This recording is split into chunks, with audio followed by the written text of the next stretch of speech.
Naisip mo na ba kung bakit minsan yung mga proyektong sobrang excited nating sinimulan, bigla na lang nawawala ng hangin?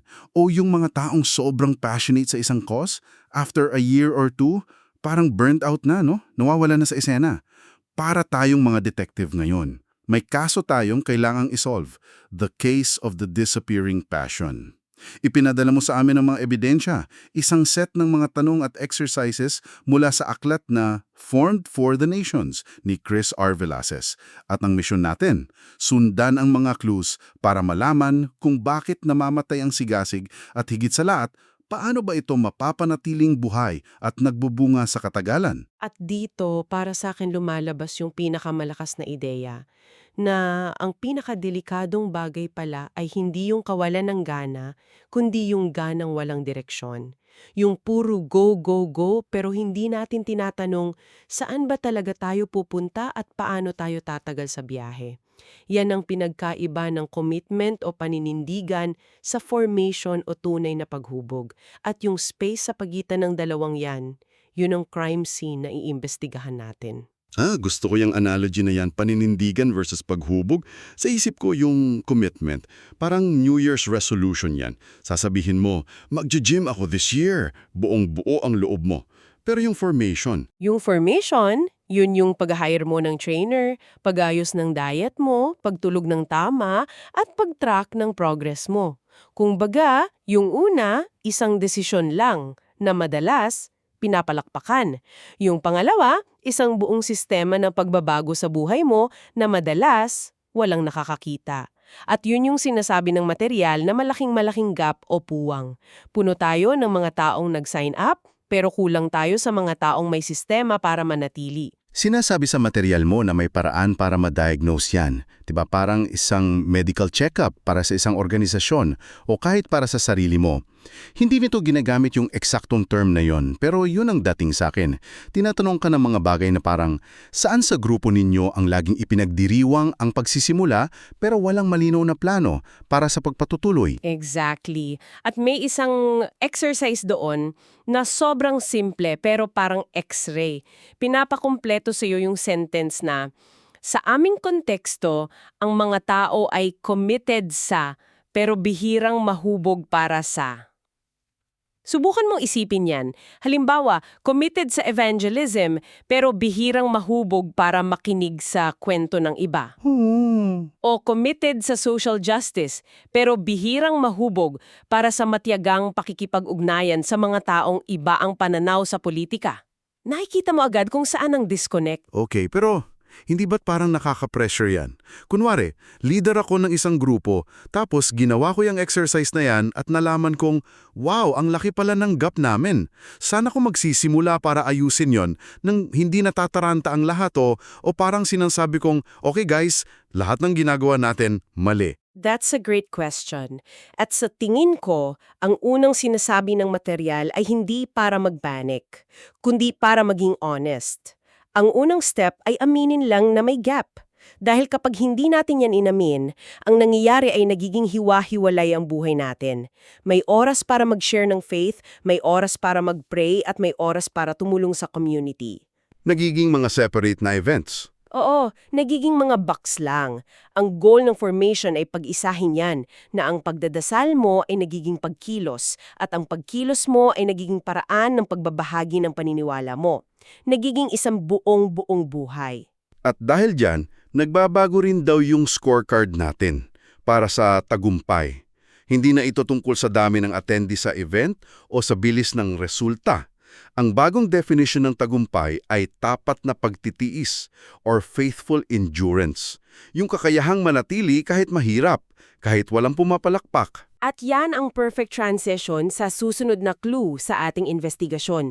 Kung ang problema pala ay yung gap sa pagitan ng sinasabi at ginagawa, paano natin yun ayusin? Dito, parang lumiliko ang usapan sa isang hindi inaasahang lugar. Hindi raw sa paraan o method ang sagot, kundi sa pagkatao o identity muna. Ito yung part na witness before method. Grabe to. Tinanong dito, kapag ang salitang ebanghelismo ay naririnig mo at ang nararamdaman mo ay bigat, guilt o takot, ano ang sinasabi niyang tungkol sa pananaw mo? Tinitingnan mo ba ito bilang isang performance o bilang natural na overflow ng kung sino ka? Aminin natin, para sa marami sa atin, pag narinig ang salitang yan, parang may checklist agad na kailangan nating gawin. Konsepto ng gospel fluency. Hindi to tungkol sa pagiging magaling na debater, no? Ang fluency dito ay tungkol sa kalinawan. Sabi ng may akda, ang kalinawan ay isang gawa ng pagmamahal. Kung malabo ang mensahe mo, baka mas nakakasama ka pa kesa nakakatulong. Parang doktor na nagre-reseta mamaling gamot. Yun mismo. May isang practical test doon sa kalinawan na yan. Pinapasubok sa iyo na isulat kung paano mo ipapaliwanag ang ebanghelyo sa isang tao may pag-aalinlangan sa loob lang ng 2 minuto. Tapos yung sinulat mo, ikumpara mo sa buong kwento. Creation, fall, redemption, at restoration. Doon mo makikita kung ano yung highlight ng version mo. Puro kasalanan ba? Puro blessings? O si Kristo ba talaga yung bida? Mahalaga yung buong kwento kasi kung wala yung creation, hindi natin alam kung gaano kaganda yung original na plano ng Diyos. Kung wala yung fall, hindi natin seryosong maiintindihan ang lalim ng problema ng tao. Okay. Kung redemption lang, baka isipin nating ticket lang ito papuntang langit na walang epekto sa buhay natin ngayon. At kung walang restoration, wala tayong pag-asa para sa hinaharap ng buong mundo. Kailangan buo. Sabi sa material mo, kapag reduced o bawas ang ebanghelyo na narinig ng mga tao, yun din ang nagiging dahilan kung bakit sila madaling sumuko. Kasi hindi akma yung realidad ng paghihirap sa gospel of blessings only na narinig nila. May punto yun. Okay, so na-diagnose na natin yung problema, yung formation gap. Tapos nakita natin na ang ugat ay baka nasa identity at sa pagkaunawa natin sa ebanghelyo. Ngayon, paano ito isasalin sa totoong buhay? Ayoko kasing matapos to na parang ang dami kong nalamang teorya, pero bukas pareho pa rin ang gagawin ko. At yan mismo ang tinutugunan ng aklat. Hindi ito teorya lang. May isang tanong doon na parang sampal sa akin. Saan sa buhay mo ka nagmamadali para sa resulta sa halip na matiyagang maglakad kasama ng mga tao? Ito yung pag-amin na minsan mas gusto natin ng mabilis na conversion kaysa sa mabagal at magulong proseso ng discipleship. So paano yun gagawing sistema? Kasi kung walang sistema, babalik lang tayo sa dati. Meron siyang 3 hakbang na inilatag. Una, pagninilay o reflection. May isang tool doon na parang reality check. Pinapatanong sa'yo, okay, may nag-commit kay Kristo. Anong nangyayari sa kanila sa day 2, sa week 2, sa month 2? At kadalasan ang sagot ay, ewan. Doon mo makikita yung mga butas. Pangalawa, action. Mula sa nalaman mo sa pagninilay, aatasan kang gumawa ng isang simple at reproducible na 12-week discipleship pathway. Ang susi ay simple. Hindi kailangan ng PhD in theology para gawin ito. At pangatlo, sistema. Dito papasok yung paggawa ng mga habit at routine para hindi na laging kailangang pag-isipan. Dito ko nakita yung isang tool na sobrang nagustuhan ko, yung priority filter.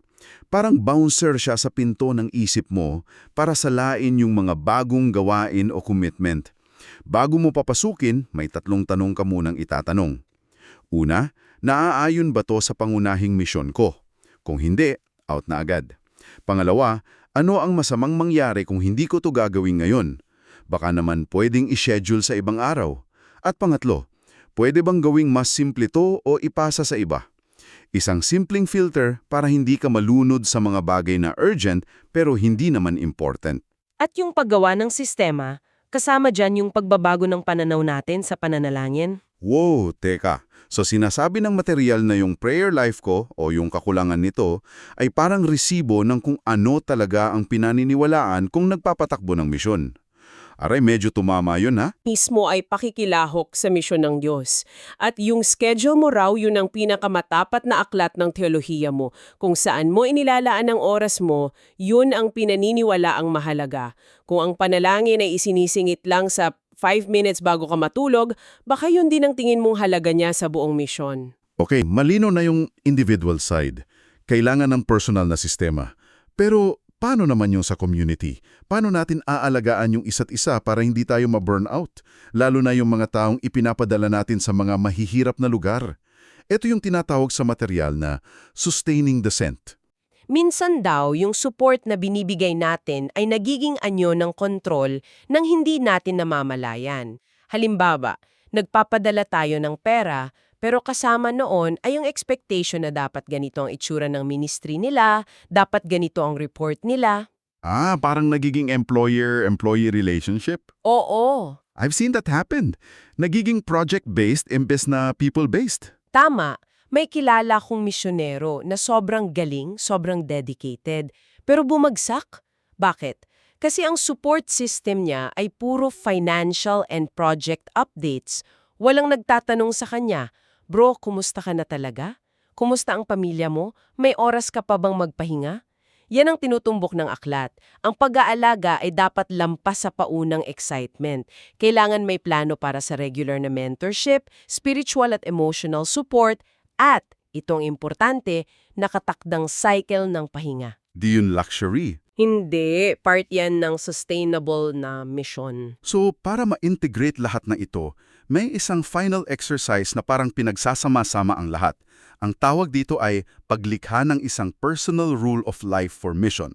Alam mo, ang unang pumasok sa isip ko dyan ay isa na namang bagay na kailangan kong gawin. Para kasing ang bigat pakinggan ng rule of life. Hindi ba nito ginagawang masyadong rigid o legalistic ang pananampalataya? Intindido ko yung reaksyon na yan. Pero, ang ganda ng pagka-explain dito. Ang rule of life ay hindi isang kuluman. Isipin mo siya na parang isang trellis para sa halaman. Yung baging, Okay. yung halaman, kailangan ng structure para umakyat at mamunga. Kung walang trellis, gagapang lang siya sa lupa at hindi lalago ng maayos. Ang rule of life ay yung trellis, isang personal na structure na tinutulungan kang lumago sa direksyon na gusto ng Diyos para sa'yo. I like that image. So, anong itsura niyan sa practice? Dito mo pagsasama-samahin lahat. Anong pang-araw-araw na ritmo mo ng panalangin at pagiging saksi sa mga nakakasalamuhan mo? Anong lingguhang struktura mo para sa pagdidisipulo ng iba at pagiging disipulo rin ng iba? At paano ka maglalaan ng pana-panahong pagsusuri sa buhay at misyon mo para makita kung nasa tamang landas ka pa ba? Hindi na ito isang programa. Ito ay isang intentional na paraan ng pamumuhay. Sa huli, ang resulta ng lahat ng ito ay hindi lang para maging mas productive tayo. Ang goal ay deep alignment, yung malalim na pagkakahanay ng ating paniniwala, salita at gawa. At sa huli, simple lang ang sinasabi niya, kung gusto mong tumagal ang isang kilusan, unahin mong hubugin yung mga leader at miyembro. Kasi yung mismong tao ang pundasyon. Tama. Kung marupok sila, gaano man kagandang strategy, babagsak at babagsak lahat. Ang paghubog ay laging nauuna sa pagkilos. So, if we look back at our investigation, the case of the disappearing passion, malinaw na ang salarin ay hindi kakulangan sa commitment. Ang totoong salarin ay ang formation gap, yung pag-asa sa sigasig na walang kasamang sistema, structure at malalim na pagkakailanlan. Mula sa pagdiagnose ng gap, sa pag-examine ng ating identity, hanggang sa pagbuo ng isang personal na trellis, binigyan tayo ng material mo ng isang kompletong blueprint, hindi para sa isang short-term project, kundi para sa isang pangmatagal na pamumuhay na nakasentro sa misyon. At bilang pangwakas na tanong na maaari mong baunin na hango mismo sa source material para sa iyong pagninilay, ano kaya ang magiging itsura kung ang iyong buhay, hindi lang ang iyong ministeryo, ay tunay na nahubog para sa mga bansa?